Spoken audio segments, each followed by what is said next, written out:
Welcome back to the Alpine Village restaurant. I am here with my fellow O-Girls, Colby and Brenda. Hello. Hey. And we are becoming beer experts. Indeed.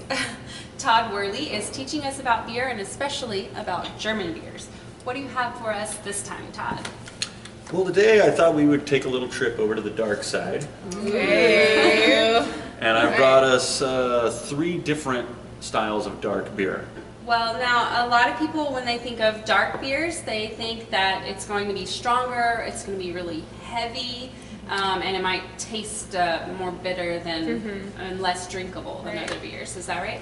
I hear this all the time, and nothing could be further from the truth. The character of the beer depends on what the brewer intended, not necessarily the color. Many dark beers are very light in alcohol. As far as a bitterness, dark beers tend to be maltier, so they actually tend to have a lot of sweeter ones. Okay. But you can also have the flavor range all the way to deep, roasty sort of flavors. Typically, the color in beer comes from usually one of 2 elements. Either they used very dark malts to make the beer in the first place, and a dark roast, which we'll get into, and sometimes the aging and the cellaring of the beer. The beer will take on color from the wood barrels. Really? Interesting. So which one I didn't know that. Yeah. So this is the Vorsteiner Dunkel. Dunkel is a traditional German style of beer. It tends to be light-bodied, very approachable. There's nothing off-putting or that anyone should be afraid of when drinking a Dunkel. All right. It's good. Yeah, it's really drinkable. It is light-bodied. Yeah, I smell like a roasty kind Yeah, of it flavor smells to like it. a little coffee.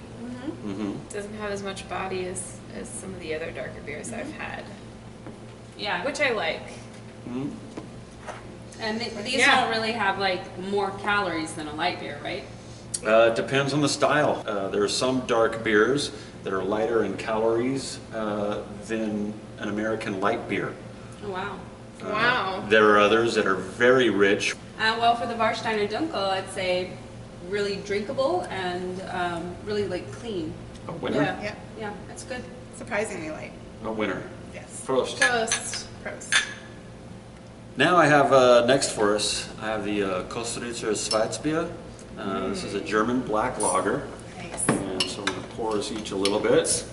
There we are. There you go. So talented at that. I've had a little practice. I briefly mentioned earlier where dark beers get their color. A lot of times the brewers will take a malted barley and they will, after the malting process, they'll roast it the same way one would a coffee bean. I love that. I get like some caramel in the nose. Oh, wow. Yeah. It has a very distinct flavor. And yet a very light body.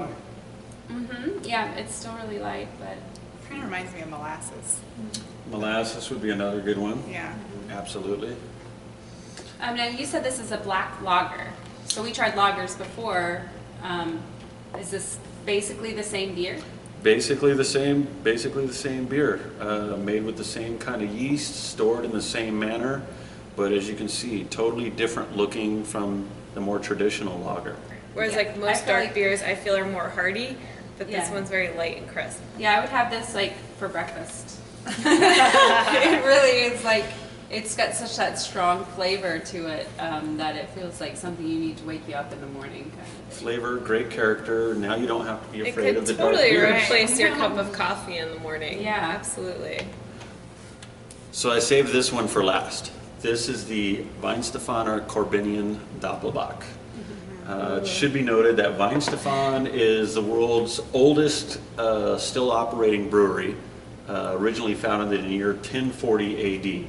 Wow. That is old. So as I said, this is a Doppelbock. Bock comes from the German word meaning like a ram or a buck. And so this beer was made for for the strongest of men. And then so literally a Doppelbock would mean a double ram or double buck, so twice as strong. Well, I think our O team ladies can handle this Oh, strong. yes, we can. Yeah. All right, well, let's try it. I've heard the rumors. So smell it. Chocolate. Oh, yeah. Yeah, it's like a considered- mocha. Is this considered a big beer?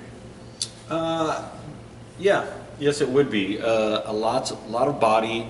Compared to the last two, this one has a much higher alcohol content than either of the two previous beers that we You can tell enjoyed. that when Yeah. you taste it. You can tell that it's really strong. It hits Yeah. you a little bit. Yeah. Yeah, if you were gonna say a beer's heavy, this one, it's Yeah, heavy. it's very heavy. You know, you hear stories about the monks surviving in the Middle Ages on nothing but beer for during Lent and such. And this would typically be the style of beer, something more hearty, something with Yeah, a lot of grain and protein content to it. Wow. And if you live off nothing but beer for 40 days and 40 nights, you will have a religious experience. I was gonna say this is spiritually. I think I'm having a enlightening. religious experience right now. Let's see. Yeah. I feel it. All right. I don't know about you guys, but I think I like it over here on the dark side. I like it too. I knew you would. This tastes like Christmas to me. Feels like Christmas. Yeah. It's a fantastic brew, so don't be afraid. Feels like Christmas. I think it goes without saying that working at Alpine Village is got its perks. It does. I'm Absolutely. not complaining. All right, well, we've learned a lot about a lot of different style beers, and we have just one more beer to taste and to tell you guys about it. So stay tuned. I think you're really going to like that particular beer. Prost. Prost. Ah. Can I get a witness? It tastes like Christmas in my mouth.